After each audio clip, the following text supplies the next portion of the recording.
à tous, bienvenue pour ce premier épisode du championnat du monde à Herning. Bien entendu, pour ce premier épisode, on va revenir sur la sélection de Patrick Fischer. Pour se compliquer la vie, on va prendre les gardiens qui sont 3, les 9 défenseurs et les 14 attaquants. Mais juste une précision, on enregistre cet épisode le mardi, donc il se peut qu'il y ait des changements quand vous écoutez cet épisode qui sort mercredi évidemment à 17h.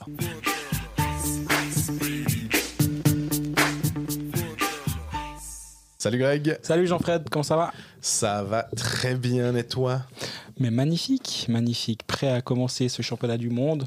Ouais, et puis on a un peu, je sais pas si on peut dire plus le sourire, parce qu'on est toujours des privilégiés, on a toujours le sourire quand on doit aller quelque part pour un championnat du monde. Mais disons que les dernières annonces font plutôt plaisir en tant que suiveur de l'équipe de Suisse. Qui ne voulons pas aller au Danemark pour voir une équipe de Suisse un peu moyenne, on va dire, ou qui peut-être ne part pas avec beaucoup d'ambition. Là, c'est pas le cas. On va forcément en parler en long, en large et en travers de ce que l'on sait au moment d'enregistrer ça. Mais oui, effectivement, il y a eu un tournant assez drastique, on va dire, lundi après-midi avec l'annonce de la sélection, pas définitive, mais de la sélection de ceux qui partent avec l'avion pour le Danemark depuis la République tchèque où la Suisse a terminé son Euro Hockey Tour dimanche. Avec 4 et demi, allez, 4 joueurs de NHL confirmés et un 5e en rumeur au moment où on enregistre cet épisode, à savoir, on enregistre le mardi après-midi et donc on l'a diffusé le mercredi, donc d'ici là ça sera peut-être probablement officiel, mais nous on est obligé de rester à la rumeur du matin jusqu'à présent, mais il n'y a aucune raison de croire que ce n'est pas vrai. Fiala qui s'ajouterait et qui serait, on ne sait pas encore, le 5e. On va faire en fait le roster, l'effectif de cette équipe de Suisse. Avant, je voulais juste peut-être faire un petit point. On va pas revenir non plus sur forcément en détail sur les matchs du week-end et sur cette fin de l'Euro Hockey Tour, mais honnêtement, cette équipe de Suisse là, avec des joueurs du championnat de Suisse, avec pas mal de blessés, avec des joueurs qui n'étaient peut-être pas parmi les noms les plus clinquants, on va dire, de ce qui était disponible pour Patrick Fischer. Moi, elle m'a fait vraiment très plaisir. Et même les gars qui ont été cutés, on y reviendra après, même eux, c'était pas évident de se dire « Oh, lui, il va rester à la maison ». Donc vraiment là, entre une victoire malgré tout 8-2 contre les Finlandais, ça se passe clairement pas tous les jours. Je me rappelle d'un succès avec 8 buts contre une équipe de Russie. À peu près, tu choisis la lettre entre B, C, D. C'était à Viège, Löw avait marqué 4 goals. C'était vraiment une équipe nettement plus faible que ce que la Suisse a affronté durant ces matchs du mois de mai, parce que la Finlande n'aura pas un immense contingent de joueurs NHL à Stockholm, et elle a vraiment une équipe qui sera en grande partie présente au championnat du monde, et la Suisse s'en est bien sortie contre la Tchéquie, pardon. Elle a joué son dernier match qu'elle a gagné 5-3 là-bas à Brno, et elle va affronter ces mêmes Tchèques lors du premier match. Exactement. Un Euro Hockey Tour où l'équipe de Suisse a fait bonne figure, je trouve, du début à la fin. Certes, il n'y a pas eu des victoires au début, mais il y a quand même eu des bons matchs et on voit que l'équipe de Suisse est à sa place contre ces équipes d'un niveau soi-disant supérieur, mais petit à petit, c'est quand même aussi ça l'objectif de jouer le Euro Hockey Tour, c'est que tu as des joueurs suisses, même ceux qui ne sont pas forcément au cadre, qui ne sont pas dans le cadre final, qui jouent des matchs d'une meilleure qualité face à des adversaires hyper solide. La Suède qu'on a vu jeudi soir à Cloton, c'était vraiment une très très belle équipe de Suède. Ils ont été excellents et la Suisse a tenu tête à cette équipe de Suède et c'est pas une mince affaire. Et c'est presque un des matchs les plus impressionnants de la Suisse, sans les Zurichois, qui étaient quand même mis au repos après la finale. Et j'ai trouvé que ce qu'ils ont proposé était vraiment pas mal du tout, malgré la défaite. C'est un peu toujours la bête noire, l'équipe de Suède, de toute façon, et il y a des chances que potentiellement la Suisse puisse se retrouver à un certain moment face à cette équipe de Suède. Parle pas de malheur. Mais si on reprend, on disait le contingent de l'équipe de Suisse, on va commencer par le plus simple et peut-être le moins... qu'est-ce qu'on peut dire enthousiasmant, ce serait pas le bon mot, mais le plus évident, puisqu'il n'y a pas tellement eu de changement depuis un petit moment maintenant.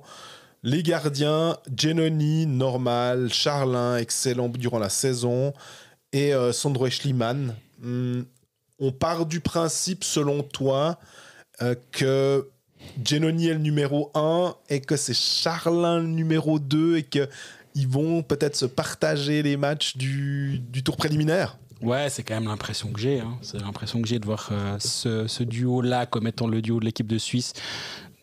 Dans une idée de préparer l'avenir, dans une idée d'intégrer gentiment Stéphane Charlin dans ce contingent de l'équipe de Suisse, ce serait assez logique. J'ai l'impression que Schliemann fait tout à fait bien le rôle de troisième gardien. Je trouve ça me choque pas de le voir à ce niveau-là en tout cas.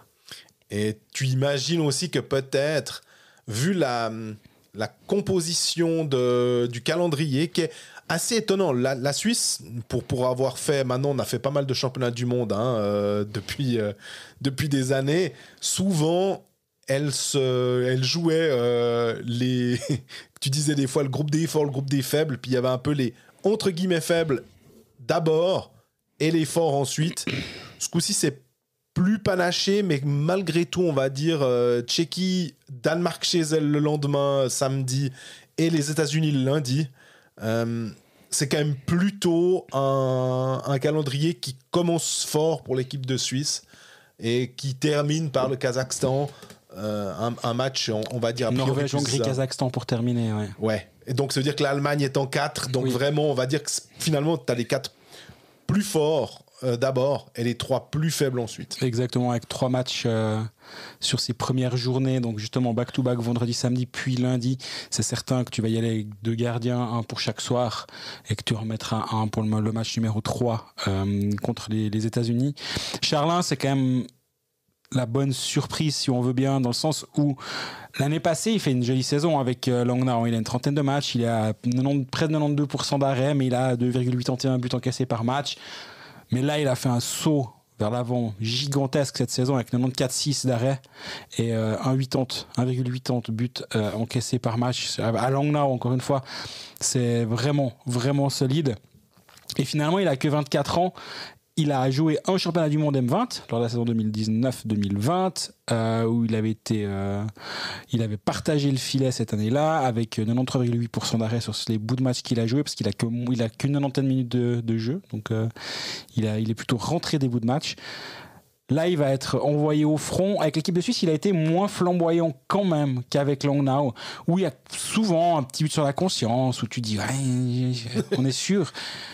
Mais au final, tu as un gardien qui est en train d'apprendre et justement, c'est en faisant des erreurs qu'il va apprendre. Il a 24 ans, il va avoir 25 durant l'été.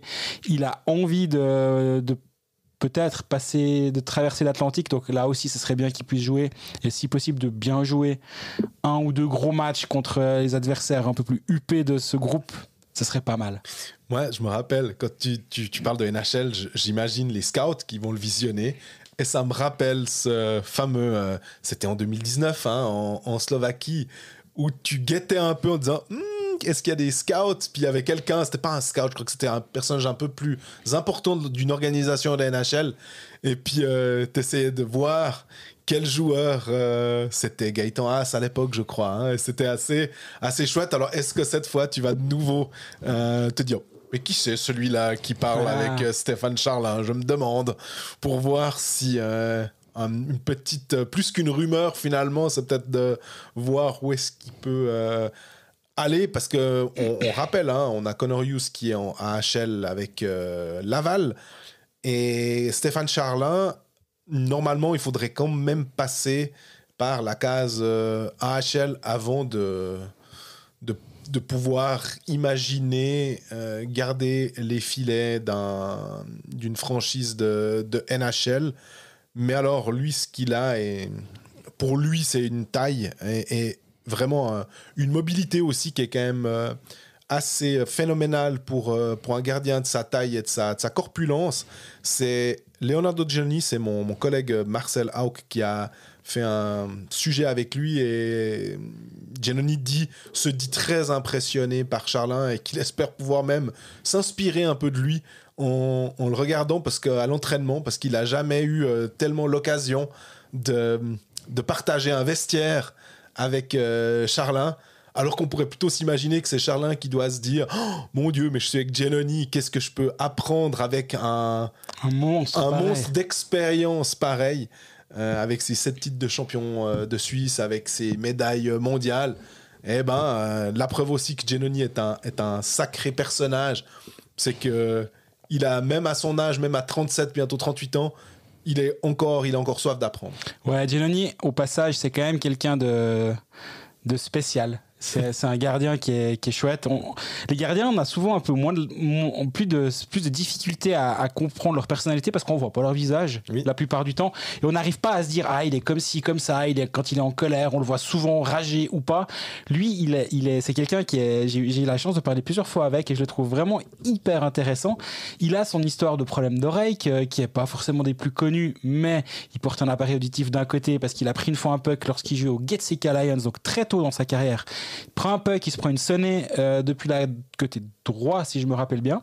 Et quand tu fais l'interview de Giannoni, il se place pour te donner son oreille gauche, on va dire ça comme ça, pour te tendre l'oreille gauche, parce que sinon il n'entend pas très bien, il doit davantage lire sur les lèvres. Et déjà, tu dis, le gars, il est gardien international, une légende de son sport en Suisse, le gardien le plus titré, c'est Giannoni, quoi.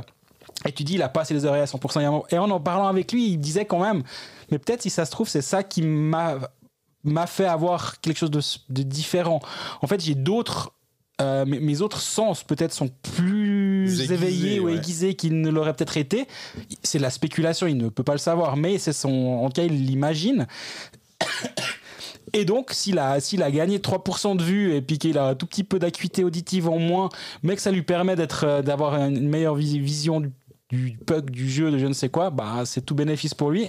Mais accessoirement, c'est vraiment quelqu'un on s'attend pas, mais il est assez rigolo. Et chaque fois, il me fait la blague qu'on va essayer de parler en français la prochaine fois. Je crois vraiment qu'il le parle, mais pas assez pour le faire en interview, et donc pas assez pour le prendre dans un call fax non plus. Je l'avais fait la blague l'année passée, je crois quand même pas.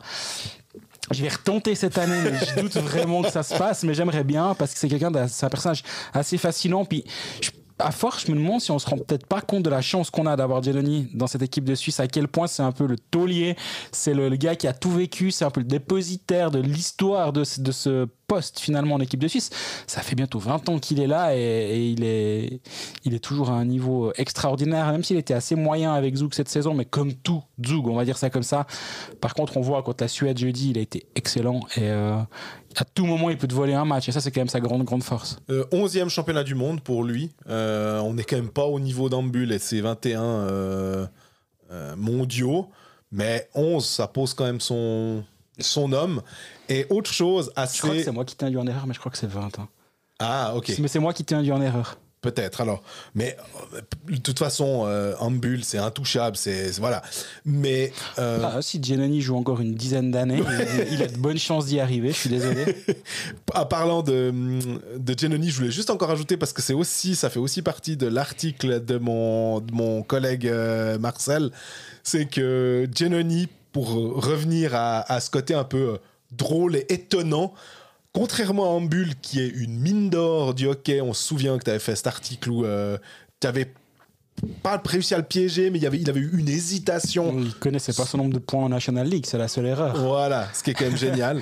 Leonardo Giannoni, lui, il s'en fiche totalement du hockey sur glace. À la télé, il ne regarde rien, ça l'intéresse pas. Donc je trouve ça assez drôle d'avoir finalement dans une même équipe un gars ultra précis et pointu sur à peu près tout ce qui se fait avec un puck et puis des cannes, et l'autre qui dit non, moi alors ça m'intéresse moyennement. Même le jeu, je m'en fous un peu. Moi, quand il y a un puck, je l'arrête, mais à part non, il l'a pas dit ça, mais c'est vrai qu'il y a plusieurs personnalités de type de joueurs, on va dire, de ceux avec qui tu parles de hockey, puis ils débarquent à peu près en disant mais Lui, là, dans l'autre équipe, il vient d'arriver, il me semble que je me souviens pas de lui. Puis t'en as d'autres qui savent exactement le parcours, la taille, le poids et où ils ont joué en junior. Et Ambul fait partie de ceux-là. Et c'est vrai que c'est assez intéressant quand tu parles avec les joueurs, des fois, de voir la différence.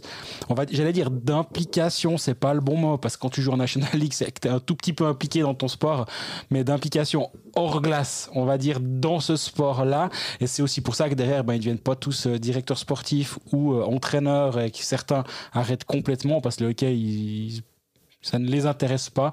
Et d'autres vont continuer. Puis je pense que Ambul a une carrière toute tracée du côté du HC Davos.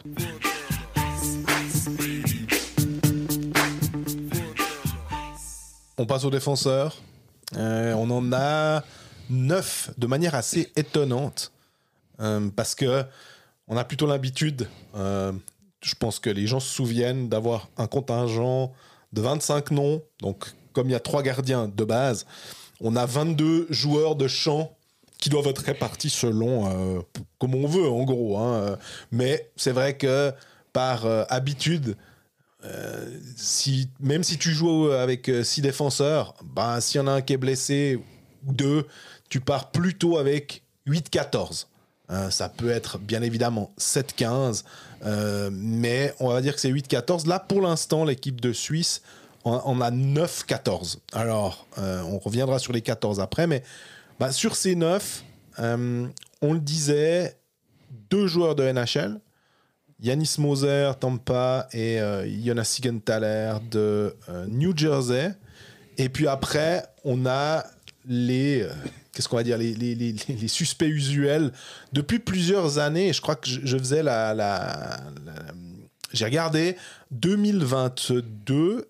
Il y a 7 joueurs qui étaient déjà présents à Helsinki qui sont parmi les 9 là. On a notamment Glauser, on a aussi Kukan, on a Marty, donc ça c'est les 3 finalistes. On a encore Fora, on a Young parce que c'était les 2 Davosiens qui étaient déjà là l'année passée et qui ont le droit de revenir puisque c'est les héros argentés. De revenir en sélection. Par contre, ils ont dû se qualifier, mais ils avaient le droit de venir dans le vestiaire après leur saison. Et il reste après 2 joueurs. Dominique Egli, qui avait fait un championnat du monde déjà. Et puis Tim Bernie, qui est pour l'instant finalement pas le odd man out, mais qui est un peu celui qui n'a pas autant peut-être d'expérience que les autres. Et il en faudra probablement jarter un de cette liste. Exactement. Si on se rappelle, l'année passée, l'équipe de Suisse, lors de la finale contre la Tchéquie, la défense, c'est Glauser et Josi. C'est Kukan Siegenthaler. Donc ça, part du principe qu'on va l'avoir, celle-là. C'est Löffel Marty et Fora en numéro 7. Donc, si on fait du poste pour poste, Glauser, on le met avec Moser. Oui. Tu pars Glauser, Moser. Ils ont déjà joué ensemble en plus. Exact. Kukan Siegenthaler, il faut trouver quelqu'un pour mettre avec Marty. Egli va bien là. Puis après, tu as Fora et Young en 7-8. Et ou Bernie, 7-8-9. Et là, on décidera peut-être qu'au dernier moment, il y en a un qui va rentrer à la maison une fois que toutes les places sont attribuées. Mais je trouve que c'est une défense qui tient vraiment, vraiment bien la route. D'un point de vue, s'il y a de l'expérience, il y a des profils qui sont complémentaires. Moser est all-around, un peu... Si on dit que c'est un Josi Light, c'est rendre service à personne, mais c'est quand même un peu ce qui se rapproche le plus ou du moins loin de Roman Josi. Ce sera un Yanis Moser qui est un défenseur qui est capable de à peu près tout faire et de faire très bien. Qui est gaucher aussi. Qui est gaucher également. Donc là, ça m'a l'air assez évident qu'on partira sur cette paire-là. On n'a pas encore vu la sélection, on n'est pas dans le bureau de Patrick Fischer, mais voilà. Surtout si tu pars sur Kukan Siegenthaler, que tu dis, eux, la connexion existe. Et Egli, voilà, ça va être intéressant de voir. Geoffrey disait sur le plateau de vocaliste, je sais plus si c'était en marge ou sur le plateau, mais qu'il le trouvait peut-être un poil léger quand même à ce niveau international. En même temps, il a une saison complète de championnat de Suède dans les pattes. Faut pas se laisser non plus berner, sans mauvais jeu de mots, c'est pas par rapport à ça. Faut pas se laisser non plus aveugler par les 2 buts qu'il met contre les Tchèques, et c'est pas parce qu'il a mis 2 buts contre les Tchèques l'autre soir que tout à coup il faut absolument lui réserver une place, un trône dans le vestiaire. Mais par contre, on parle d'un gars qui jouait quand même régulièrement ses 20 minutes de temps de glace en championnat de Suède. C'est quand même assez solide. On se rappelle quand même qu'en Suisse, l'année d'avant, il a plus de 30 points avec 28 passes décisives. Si Löffel n'avait pas été absent, Parce que voilà, Leffel, on l'a dit, bah non, on l'a pas encore dit parce qu'on n'a pas vraiment refait d'épisode depuis, mais voilà, a joué le match de jeudi. C'est lui qui fait une très belle passe décisive pour Tyler Moy, mais visiblement, il est pas remis d'une blessure qu'il a eu en fin de saison. Et il a décidé de pas aller à Brno, donc je pense qu'il s'est testé sur ce match de jeudi. Le test a été peu concluant, donc il a préféré céder sa place. Si Leffel était là, je pourrais dire Egli, peut-être pas. Sans Leffel, ça fait beaucoup plus de sens de l'avoir, je pense. Et tu sais pourquoi aussi? Parce que combien on a de défenseurs droitiers dans cette équipe? On en a 3. C'est Fora, c'est Glauser et c'est Egli. Donc, on sait aussi que Patrick Fischer aime bien, si possible, faire du 4-4 ou du 5-3 parce que les défenseurs droitiers sont généralement plus difficiles à trouver. Donc, sans Leffel, je me dis quand même que la place numéro 8 va sans doute se jouer entre Young et Bernie. Et honnêtement, j'écarterais pas forcément Tim Bernie, qui n'a pas connu une saison fantastique avec Genève Servette. Mais on se souvient aussi qu'il a été à Columbus, il a fait quasiment une saison complète, je crois, en tout cas de NHL avec Columbus.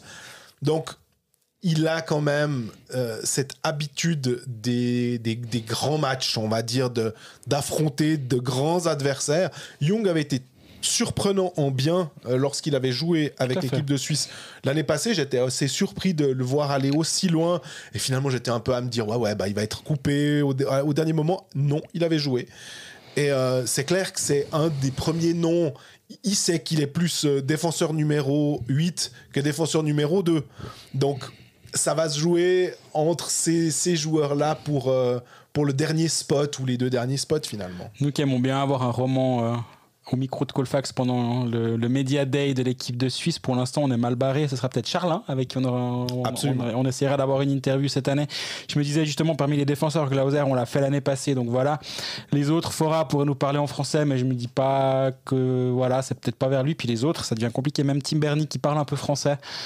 Et je pense qu'il l'a même amélioré depuis son arrivée à Genève. Je me vois mal l'envoyer une demi-heure dans un micro en français, là où Stéphane Charland, qu'on connaît très peu en Suisse romande. Ouais. Là, je ne sais pas si on est écouté du côté de la fédération, mais l'appel est déjà lancé pour avoir Stéphane Charlin à l'interview lors du Media Day. Merci d'avance. Mais sinon, c'est vrai que il y a peu de suspects pour nous. En tout cas, parmi les défenseurs, et justement, vu que Glauser était à notre micro l'année passée dans cet hôtel pragois. Pour le powerplay aussi, forcément qu'avec Yanis Moser, probablement powerplay 1, même si je ne suis pas sûr qu'il ait autant de temps de glace avec Tampa. Maintenant, ce serait difficile de s'en passer, mais Koukan le fait en championnat de Suisse. Bien sûr, et plutôt bien. Mais finalement, quand même, Egli, là encore, quelqu'un qui pourrait se rapprocher. Je pense que Patrick Fischer n'aime pas forcément les spécialistes. Il va peut-être pas vouloir prendre Egli et juste le lancer sur le powerplay quand il y en a et après le ressortir. Parce que je pense que c'est pas forcément rendre service au niveau du rythme pour un joueur. Mais disons que si tu peux avoir un joueur qui fait du box-play, du powerplay et à 55, t'es bien. Et forcément qu'un Marty va plutôt faire du box-play et du 55. Et si tu peux avoir quelqu'un qui fait les deux, bref, c'est pour ça que j'écarte vraiment pas Egli, aussi pour cet apport-là en jeu de puissance. Ouais, effectivement, avec Egli Moser et Koukan, je pense que tu as tes 3 joueurs de powerplay potentiel. Si t'as pas Egli, Glauser le fait aussi avec Lausanne, donc c'est vrai qu'il y a des options à ce niveau-là. Leffel va quand même manquer, on est bien d'accord, parce que c'était pas Yossi. Lui on a fait un trait cette saison malheureusement depuis un petit moment, mais Leffel va beaucoup manquer parce qu'en plus il fait une saison magnifique avec Berne. Je sais pas si c'est un lapsus volontaire, c'est pas le cas en tout cas. S'il termine un jour à Bienne, ce sera pas à cause de ce que je viens de dire là, mais donc on verra pour le powerplay. Est-ce qu'il part avec un premier powerplay avec un défenseur et le deuxième avec 2, c'est aussi une possibilité. Ouais. Et dans ce cas là t'as peut-être justement Egli qui tient la pointe du premier powerplay ou Koukan, puis l'autre les 2 suivants, donc à voir ce qui se passe.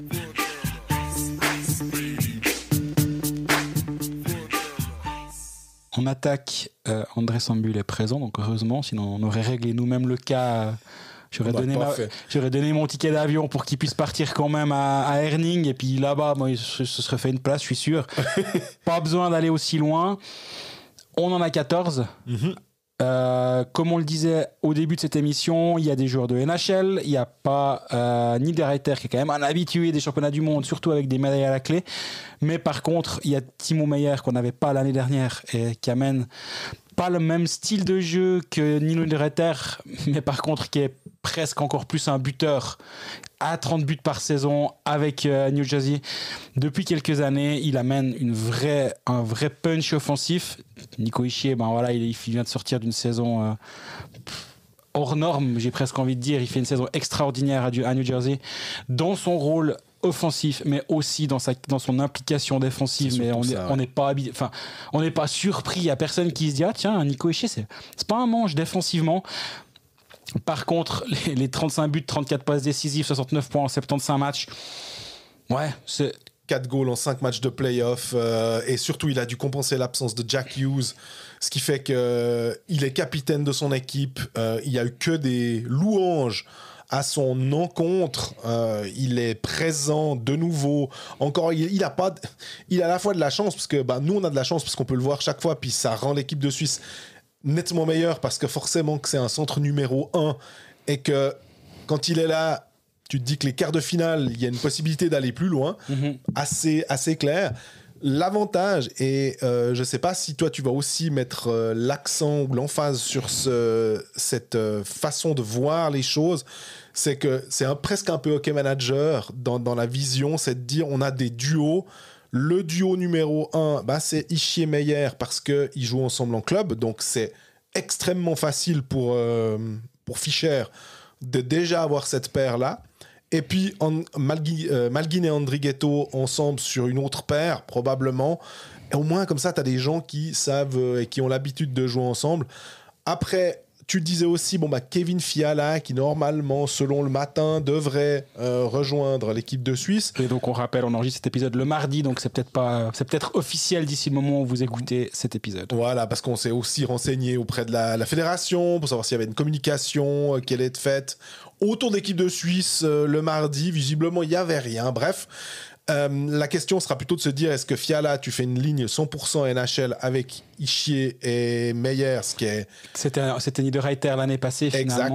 Exact. Et on se demandait des fois, est-ce qu'il vaut pas mieux déplacer, répartir un peu tes forces, puis au final, quand tu as ces 3 joueurs-là qui jouent ensemble, il se passe tellement quelque chose sur la glace que ce serait presque dommage de se priver de ça. Surtout qu'en plus, après, parce que là, on parle de Hischier avec ses 35 buts, de Timo Meier avec ses 28 buts cette saison, et Fiala, c'est aussi 35 buts en saison régulière. Donc, tu te retrouves avec... finalement, il manque que Pius Suter et Niederreiter. Pius Suter, 25 goals, hallucinant. Et puis Niederreiter, je crois qu'il en était à 19 en saison régulière, et on sait l'impact aussi à côté. Mais là, tu te retrouves avec une ligne de 30 buts, à peu près, on va dire, de buteurs de 30 buts en NHL ensemble. C'est chaud, hein.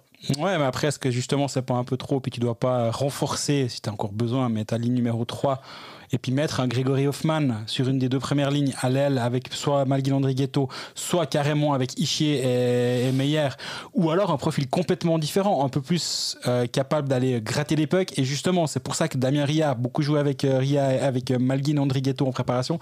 Pas justement, Damien Ria, c'est un buteur, mais c'est aussi un joueur qui est capable d'aller imposer son jeu physique.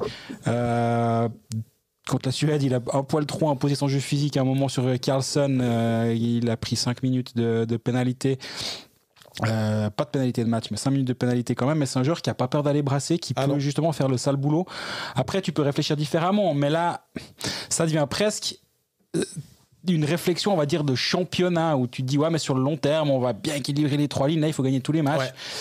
Mais de te dire, Sandro Schmidt qui est là, en championnat, il joue avec Sørensen et Wallmark dans le genre deux artistes avec lesquels il faut être capable de composer et donc être capable de suivre au niveau de la tête, des jambes et savoir s'effacer pour permettre aux 2 autres de briller. Je me dis, si avec une de tes premières lignes, tu mets un joueur comme ça te permet sur ta 3e ligne d'avoir peut-être encore un Hoffman qui amène encore une 3e lame de scoring, peut-être que tu n'as pas si tu blindes tes 2 premiers trios. Alors, Ria, l'intérêt, c'était, tu dis en préparation, vu que les joueurs de NHL ne sont pas là, il était avec Malgin et Andrighetto. Mais on se souvient, c'était à Helsinki en 2022, qui se retrouvait avec Ishii Meyer. C'était lui le numéro 3. Exactement. Est-ce qu'à ce moment-là, il était peut-être un peu forcément le maillon faible, c'est par rapport à ces 2 joueurs-là. Le maillon moins fort, parce que les 2 autres sont des maillons tellement forts. Exact. Tu peux être que le maillon faible si t'es pas un joueur, si c'était pas Kevin Fiala en fait. Exact. Même si on se souvient aussi que Timo Meyer, en 2022 à Helsinki, il jouait un peu des shifts beaucoup trop longs, notamment en quart de finale contre les Américains. Il dit c'est pas parce que t'es un joueur de NHL que t'es forcément exceptionnel et tout. C'était Dido Meyer. Ouais, exactement. Donc, mais on peut imaginer. C'est assez bien. On a 2 gauchers, Ria et droitier. Peut-être qu'il y a aussi ça qui entre en ligne de compte. Après, de nouveau, tu me diras si c'est Fiala, il est gaucher. Et puis le gars, il se dit, mais je m'en fiche. Je mets 3 super. Et t'as Andrighetto, Malgin. L'année passée, Andrighetto jouait avec Turkov et Berchi. Ouais. C'est Berchi, on l'a encore pas évoqué dans cet épisode. Mais lui aussi, à quel moment, qu'est-ce que tu en fais? Mais en même temps, la 4e l'année passée, c'était Ambul, As, Chervet. Et justement, là, Christophe Berchi, je pense qu'il peut juste remplacer Chervet. Ou As. Ouais, les 2, parce qu'il peut jouer centre et sous Fischer, il le fait assez souvent. Exact. Donc, je pense que Berchi va rétrograder dans l'alignement. Il avait été très bon au mondial l'année passée, justement sur une ligne un peu plus offensive. Il peut le faire, mais là, avec Hoffman qui est présent, ça donne un ailier buteur. Et Hoffman, il fait quand même, on en parlait déjà la semaine passée, mais il fait quand même une saison pas si dégueulasse. Tu disais 19 buts. Mais puis en 40, même à peine 42 ou 43 matchs. Donc c'est quasiment du 1,5 but par match, hein, ou un but tous les 2 matchs. C'est quand même vachement impressionnant. Ça fait, si on extrapole sur 52, ça fait 25 buts. Et s'il y avait cette statistique-là, on ne discuterait même pas de sa présence. C'est ça qui est assez drôle. C'est qu'au final, et je regardais parce qu'on a tendance à... on est la tête dans le guidon, on se souvient des joueurs, mais on ne se souvient pas forcément de toutes les lignes. On se souvient de Saint-Hilaire avec Simeone et Herzog.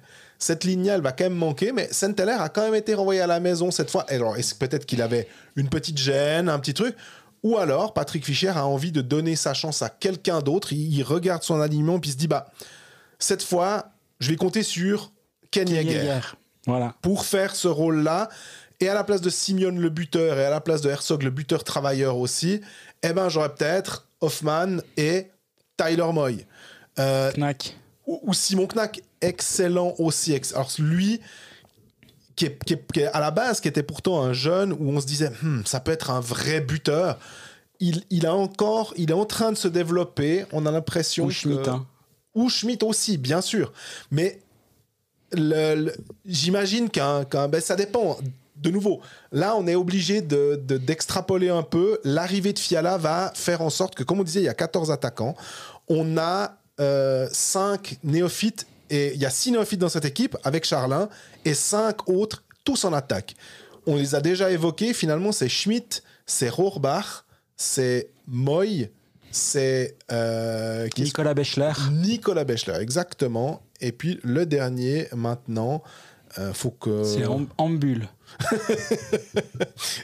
Non, je disais Schmitt, Rohrbach, Moy, Bechler, et puis il y en a un dernier. Knack. Et puis Knack, voilà, exactement. Donc, parmi ces 5-là, Moy qui est vraiment le plus âgé, hein, il a 29 ans. Je trouve que ce serait cruel, vu en plus ce qu'il arrive à faire maintenant avec Rapperswil, quand Cervenka était là, quand Cervenka n'est plus là. Et en match de préparation, honnêtement, il était vraiment, vraiment très intéressant. Après, il a un profil, et tu te dis, est-ce que c'est on parlait de light pour certains joueurs avec Moser pour dire c'est ce qui se rapproche le plus de Josi. Est-ce que Moy, c'est ce qui se rapproche le plus de Fiala ou je ne sais quoi? Tu dis, ouais, mais alors si j'en ai un, l'autre, j'en ai pas forcément besoin. C'est un peu ça. Et c'est ce qui me fait un peu peur pour moi, qui a toujours été le gars qui se fait renvoyer à la maison au dernier moment. Et là, avec l'arrivée de Kevin Fiala, tu dis, bon, Moy, on l'imaginait déjà sur le powerplay parce qu'il a un tir sur réception qui est vraiment excellent. Droitier, mais avec Fiala, avec Andrighetto, avec Meyer, avec Hoffman, tu commences à avoir pas mal de joueurs qui ont justement un bon shoot. Avec Ria, bien sûr, Ria, faut pas oublier.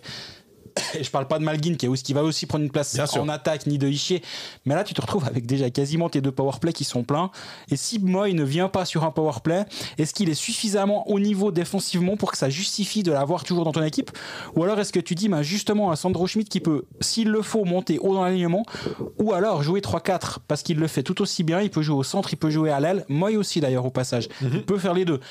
On l'a habitué à être beaucoup plus un ailier, mais il peut aussi être dans les 2 positions si nécessaire. Mais justement, moi, je prends plus un Schmidt en ce moment dans la configuration actuelle. Sans Fiala, je pense que je prends d'abord Moy. Ouais. Si c'est l'un ou l'autre, la question ne se pose pas forcément parce qu'il y a Bechler et Rohrbach quand même. Mais si vraiment on doit se poser la question qui entre A et B c'est Schmidt et Moy, la présence de Fiala change la réponse en fait. Maintenant, effectivement, il y a 14 attaquants actuellement, 15 avec Fiala, il va falloir en enlever 1, 2. Ouais, je pense que Nicolas Bechler peut préparer. Mais quoique, moi, honnêtement, ce joueur-là, Rohrbach, qui a fait une super saison avec Langnau. Il est parti. C'est vraiment les Américains m'ont parlé de Cendrillon, l'histoire finalement du gars qu'on n'attend pas. Puis finalement, il fait une super saison à la Julian Schmutz finalement. Mais sauf que lui, il va encore un peu plus loin. En play-off, il était vraiment bon contre Lausanne. Il a 1 point par match en play-off. Si je dis pas de bêtises, 7 ou est-ce qu'il a même pas 8 points, je sais plus. Vraiment, il était solide. Avec l'équipe de Suisse, quand il vient, il a aussi un peu de bol. Quand il tire, ça touche une canne adverse et ça rentre. Tu disais, Fischer, il va pas regarder, puis Egli, 2 goals, oui, je le prends. Rohrbach, Ritzmann a marqué des buts, il a été finalement renvoyé à la maison. Mais le gratteur, le type de gars, Bechler, va jouer en 4e ligne contre les Kazakhs, contre les gars, ouais, il peut le faire. Ouais. Ça, même s'il a jamais joué à ce niveau-là, Moy en 4e ligne, c'est un peu du gâchis. T'as Ambul aussi, faut pas oublier. Et qui va jouer sur une 4e. Qui va jouer en théorie, donc. Berti Ambul et puis. Schmidt, à la limite, s'il est pas plus dans la ligne. Schmidt, Bechler, non, mais je pourrais. Schmidt, Bechler en 13 avec. C'est la ligne 3, enfin la ligne 4 plus le 13e attaquant. Je pense que t'as une équipe qui tient sacrément la route. La question qu'on a déjà posée, meilleure équipe de tous les temps, on va en parler à chaque fois. Non. Si Fiala débarque, mais comme j'ai déjà dit sur le plateau des pécalistes, il n'y a pas Romagnosi, donc voilà, mais même si Fiala débarque, on a des toutes bonnes équipes, c'est évident. Il n'y a juste pas Romagnosi. Donc à partir de ce moment-là, le débat, on n'aura pas trop besoin de perdre de salive avec ça. On le fait maintenant, comme ça c'est bon, à moins que Romagnosi débarque.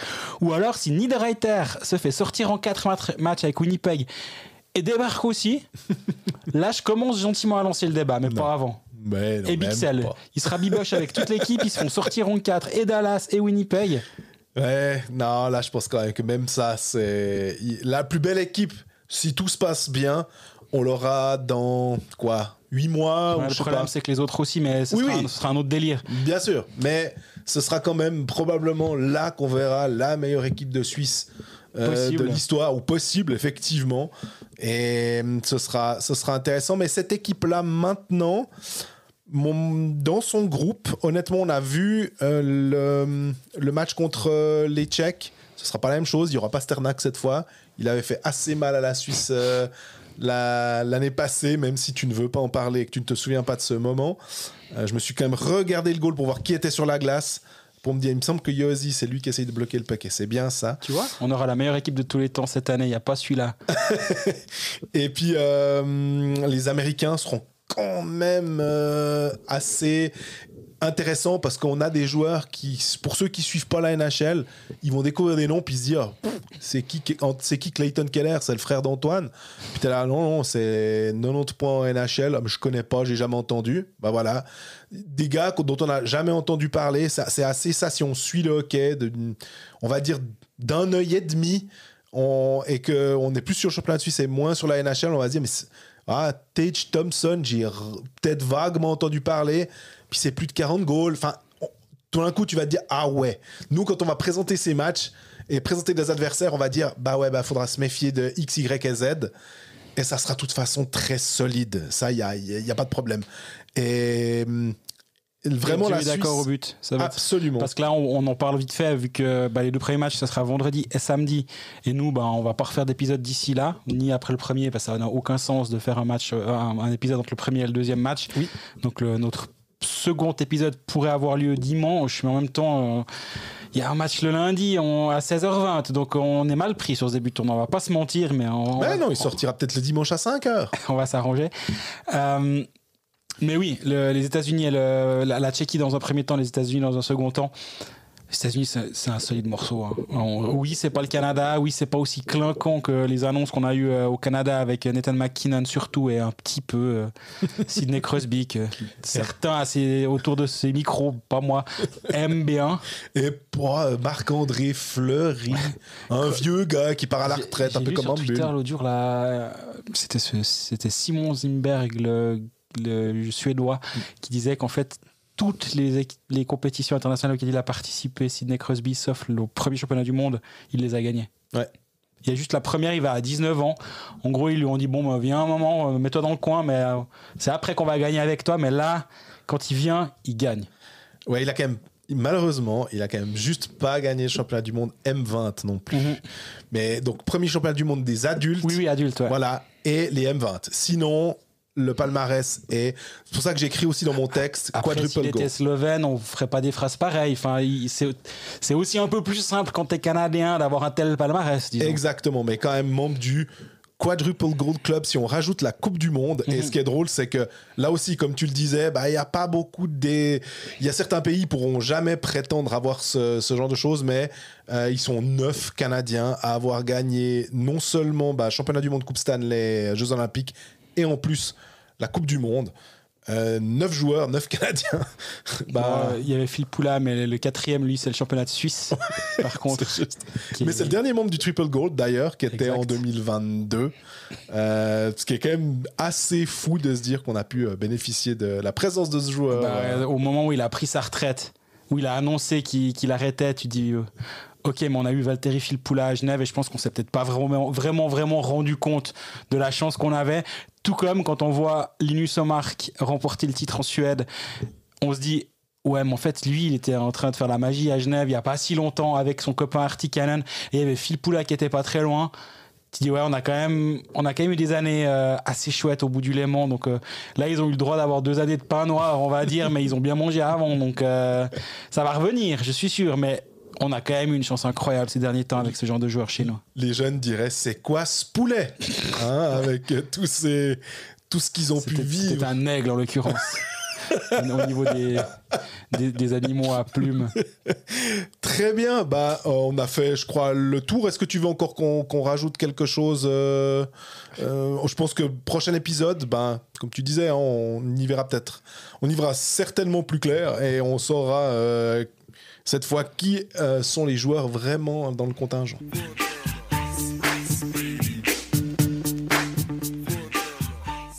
Et bien voilà, pour la première fournée de ce championnat du monde 2025 de la Sonde Colfax, on est au bout de cet épisode, tant bien que mal, qui a été enregistré un tout petit peu avant, vu qu'on parle chacun son tour du côté du Danemark. Moi je vais sécuriser le terrain, toi tu viens le lendemain. Prochain épisode, probablement dimanche 17h. Après les 2 premiers matchs, on en saura beaucoup plus, comme tu viens de le dire, sur l'équipe de Suisse. D'ici là, abonnez-vous, parlez de nous à votre entourage, ceux qui veulent suivre le championnat du monde, puis qui disent ouais, bon, il y a des matchs à la télé, ça commence à m'intéresser, mais j'en aimerais encore un petit peu plus. On parle jamais assez de hockey en mai. On sera là pendant tout le championnat du monde. On va essayer de vous faire vivre ça au mieux. On aura normalement, comme chaque année, un entretien durant le championnat du monde avec un joueur. Comme je l'ai dit, on espère peut-être avoir un Stéphane Charles, mais on va se laisser surprendre aussi. Et d'ici dimanche, posez-nous toutes vos questions sur les réseaux sociaux. Si vous voulez nous interpeller sur une de nos théories, on est toujours présent sur Facebook, sur Twitter, sur Instagram. Abonnez-vous sur Spotify, SoundCloud, Apple Podcast ou YouTube. On est là un petit peu partout. Et d'ici là, portez-vous bien et bon début de championnat du monde. À bientôt.